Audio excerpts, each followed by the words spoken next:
सावलिया सेठ की जय। मित्रों, मैं आपको एक ऐसे नाम बताने वाला हूँ कि जब आप बहुत विषम परिस्थिति में फंस जाएं, जहां आपको बड़ा भय का अनुभव होने लग जाए, ऐसा लगे कि अब वो काम नहीं हो रहा है या आपको बार बार रोग घेर रहे हों, तब इनका प्रयोग करना चाहिए। ऐसे बच्चे जो बहुत ज़्यादा भयभीत होते हैं, डरते हैं कहीं आने जाने में, उनको बल की प्राप्ति नहीं होती है, वो कमज़ोर रहते हैं, तो ऐसे सब बच्चों के लिए जो मैं आज आपको मंत्र बता रहा हूँ, ये ऐसे नाम हैं जिनको मात्र अगर आप ये 12 नामों का अगर पाठ कर लें तो आपकी बड़ी से बड़ी समस्याओं का हल होने लग जाए। जब आप किसी शेयर मार्केट की खरीदी करते हैं या फिर आप जब कहीं बाहर सफर में जाते हैं, तब तो इस प्रकार का जगहों में अगर आप ये 12 नाम कर लें, मित्रों ये जो 12 नाम हैं ये भगवान हनुमान जी के नाम हैं। वह हनुमान जी जिन्होंने भगवान राम के भी कार्यों को सिद्ध करा हो। सोचें, स्वयं परमात्मा भगवान राम जिनके कार्यों को सिद्ध करते हैं और जिन्होंने भगवान राम ने जिनको अपने हृदय से लगा के रखा और वो अपने सबसे ऊपर भक्तों में से भगवान हनुमान को मानते थे। तो इसके पहले मैंने आपको एक स्टोरी बताया था कि भगवान एक बार अंदर अपने शयन कक्ष में थे और हनुमान जी बाहर खड़े थे। नारद जी जब वहां आए, उन्होंने कहा कि मुझे प्रभु के दर्शन करना है। वो अंदर गए तो हनुमान जी ने कहा कि भगवान अभी कुछ पोथी लिख रहे हैं। तो नारद जी को बड़ी जिज्ञासा कि भगवान क्या लिख रहे हैं, आखिर मैं भी तो देखूं। तो वो बोले कि मैं थोड़ा मिलना चाहता हूं। तो नारद जी को तो कोई रोकता नहीं था। नारायण नारायण बोलते हुए भगवान नारायण के सामने प्रकट हुए। उन्होंने कहा कि प्रभु आप क्या लिख रहे हैं, आप तो इच्छा मात्र से सारी चीज लिख जाती है, तब भी आप लिख रहे हैं, तो मैं देखना चाहता हूं, तो आप क्या लिख रहे हैं। तो उन्होंने कहा नारद बोले मैं उन व्यक्तियों का नाम लिख रहा हूं जो मुझे मेरे सबसे बड़े भक्त हैं। तो प्रभु मैं भी देखना चाहता हूँ। तो भगवान ने दिखाया उसे, ये देखो। जब उन्होंने देखे, भगवान नारायण ने सबसे ऊपर में नारद जी का नाम लिखा था। नारद जी बहुत खुश हुए। उन्होंने देखे कि अरे सबसे परम भक्तों में सबसे ऊपर मेरा नाम है। उन्होंने पूरे नाम देखते रहे पर उन्होंने हनुमान जी का नाम कहीं नहीं देखा। तो उनको बड़ा आश्चर्य हुआ। फिर वे वापस जब जाने लगे तो उन्होंने कहा कि हाँ भगवान बोले लिख रहे थे, वो अपने भक्तों का नाम लिखते हैं, हनुमान जी को बताया, और उसमें सबसे ऊपर मेरा नाम लिखा था, बड़े गर्व से बताया। तो उन्होंने कहा, हनुमान जी ने कहे कि हाँ पर प्रभु एक दैनिंदनी भी लिखते, एक छोटी डायरी भी लिखते हैं। तो पर नारद जी ने कहे कि पर हनुमान जी आपका नाम कहीं नहीं दिखा।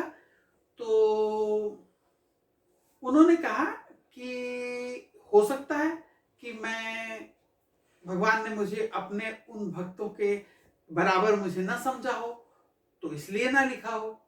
तो हनुमान जी पर प्रभु भगवान एक छोटी दैनंदिनी भी लिखते हैं, छोटी एक डायरी भी है उनके पास। अब तो नारद जी को और जिज्ञासा हो गई। वे फिर वापस गए। मैं 1 मिनट भगवान को कुछ बोलना भूल गया, पूछना भूल गया, मैं अभी आता हूँ। फिर भी वापस गए। भगवान नारायण के सामने जब गए, उन्होंने कहा प्रभु मैंने सुना हूं आप इस वही लिखने के साथ एक दैनंदिनी भी लिखते हैं, जो छोटी डायरी है आपके पास में, मैं उसे भी देखना चाहता हूँ। तो बोले नहीं नारद रहने दो। तो बोले नहीं भगवान मेरी वो बड़ी जिज्ञासा है, बड़ा ऐसा हो रहा है, मैं आपका इतना भक्त हूँ, आप इतना तो मेरे लिए कर ही सकते हैं। भक्तों की तो आप फरियाद सुनते हैं, भक्तों की आप विनती सुनते हैं, तो आप मुझे वो दैनंदिनी भी दिखाएं। तो उन्होंने वो दैनंदिनी भी दिखाया, वो दैनिक छोटी डायरी भी दिखाया उन्होंने। तो उस डायरी को जब उन्होंने खोला तो उसके पहले पेज के ऊपर में हनुमान जी का नाम लिखा था। सबसे पहला हनुमान जी का नाम लिखा। उसके बाद बहुत से भक्तों का नाम लिखा था। उन्होंने कहा कि प्रभु ये क्या है, ये इसमें क्या लिखते हैं। तो भगवान विष्णु ने कहे कि नारद ये जो डायरी है, इसमें मैं उनका नाम लिखता हूं जो मेरे सबसे अच्छे और प्रिय भक्त हैं। लेकिन ये छोटी जो डायरी है, इसमें मैं उनका नाम लिखता हूं जिन्हें मेरे हृदय में जो वास करते हैं। तो इनसे ऊपर कोई नहीं। तो अब तो नारद जी को ईर्ष्या हो गई। अब नारद जी बाहर आए, उन्हें बोले भाई हनुमान जी, आपका तो बोले भगवान के हृदय में आप वास करते हैं, बोले जो मेरे हृदय में वास करता है उसका उनका नाम लिखता हूं। तो सोचें कि जिस भगवान राम के हृदय में जहां हनुमान जी का वास हो, उनके अगर 12 नामों का जो उन्होंने समय समय के ऊपर भगवान राम ने ही इन नामों से उन्हें पुकारे हैं, और उन्होंने कहा है कि ये 12 नाम भगवान राम ने खुद कहा, अगर ये 12 नाम आपके अगर कोई व्यक्ति भज लेता है तो उसकी बहुत सारे विघ्नों का विनाश होता था, जहां तक प्रायः सभी विघ्नों का विनाश हो जाता है। तो उन 12 नामों को मैं आपको बता रहा हूं, और उसे कैसे और कब करना है ये भी मैं आपको बताऊंगा। वीडियो में अंत तक बने रहें। इसमें पहला नाम है हनुमान। इसमें जो दूसरा नाम है वो है अंजनी सुत। तीसरा नाम है उसमें वो महाबल है। चौथा नाम जो है उसमें वो वायुपुत्र है। पांचवा नाम है जो इसमें वो रामेष्ठ है। छठा नाम जो इसमें फाल्गुन सखा है। सातवां नाम है वो पिंगलाक्ष है। आठवां नाम जो है अमित विक्रम है। नौवां नाम जो है उद्दित विक्रम है। और जो 10वां नाम है राम सीता शोक विनाशक नाम है। 11वां नाम जो है लक्ष्मण प्राणदाता नाम है। और 12वां नाम जो है दशग्रीव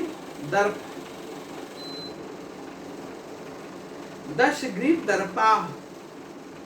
तो मित्रों, इन 12 नाम कब जपें, हम इसे कब जपें?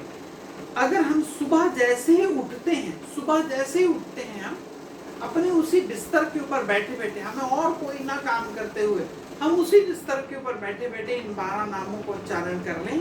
ये ना सोचें कि हम गंदे हैं, ये ना सोचें कि आप गंदे बिस्तर पर बैठे हैं। कुछ ऐसे नाम हैं जिनको जब जपा जाए, चाहे आप शोक में डूबे हो, चाहे आपको सोच लगा हो, असोच लगा हो, या अपवित्र स्थिति में हो, तब भी इन नामों से आप जाप करने से किसी प्रकार का कोई दोष नहीं है, और वो आपको पूर्ण लाभ देते हैं। ये जो 12 नाम हनुमान जी के हैं, आप उठते से सबसे पहले इन 12 नामों का स्मरण कर लें। और फिर उसके बाद जब व्यापारी जो भाई हैं, हमारे व्यापारी भाई हैं, वो जब अपने शॉप में जाते हैं तो अपने शॉप पे जैसे अपनी गद्दी पे बैठते हैं, उस समय इन 12 नामों का स्मरण कर लें, तो बहुत सी बुरी शक्तियां जो वहां विद्यमान है, नेगेटिव एनर्जीज विद्यमान है, या किसी की नजर वजर लगी, वो सब हट जाती है। अब कई माता बहनें हमसे ये पूछेंगी कि कुछ विषम परिस्थिति जब हमारी रहे तो उस समय में हम ये नामों का जाप कर सकते हैं क्या? जी नहीं, क्योंकि भगवान जो हनुमान जी हैं वो बाल ब्रह्मचारी हैं। उस समय में इन नामों को नहीं जपना है। जब आप अपवित्र स्थिति में रहें तब नामों को न जपें। माताओं के लिए है। और बच्चे, जब हमारे जो छोटे बच्चे हैं विद्या अध्ययन करने, पढ़ाई करने के लिए जब वो बैठे, क्योंकि हनुमान जी जो हैं अष्ट सिद्धि 9 निधि के दाता हैं। अष्ट सिद्धियां उनको प्राप्त है और 9 निधियां प्राप्त हैं उनको। तो इसलिए जब बच्चे पढ़ने बैठे तो इन 12 नामों का अगर वो उच्चारण करने के बाद पढ़ाई चालू करते हैं तो उनका मन स्थिर होता है, क्योंकि हनुमान जी हर चीज में स्थिर हैं, एकदम दृढ़। वो इतने दृढ़ हैं, किसी भी राम काज के किसी भी काम को करने के लिए वो एकदम वचनबद्ध हैं। तो जब कोई बच्चा इस नामों को जाप करके 12 नामों को बोल के पढ़ाई करता है तो उसकी याददाश्त अच्छी होती है, उसे जल्दी से जल्दी चीजें याद होने लग जाती हैं। जब हम कहीं सफर में जाते हैं तो इन नामों का अगर हम जाप कर लें तो भगवान हनुमान जी का कवच हमारे आजू बाजू आपे आपे हो जाता है। मित्रों, जब हम कोई कोर्ट कचहरी के काम में जाएं तब इन नामों को लेके हम कचहरी के अंदर में 12 नाम हैं, 2-4-8 दिन आप पढ़ते रहेंगे तो रट जाएंगे आपको ये नाम। फिर आप इन नामों को जपते हुए कचहरी के अंदर प्रवेश करेंगे तो आपको विजय श्री की प्राप्ति होगी, बशर्ते आप सत्य हो। आप सही पे किसी के ऊपर गलत केस कर दिए हैं, आप उसको गलत फंसा रहे हैं और फिर हनुमान जी को याद कर रहे हैं, तो ऐसे में कार्य सिद्ध नहीं होते। अगर आप सत्य हैं, जा पर जो कछु सत्य सनेहु, सो तहि मिले ही न कुछ संदेह।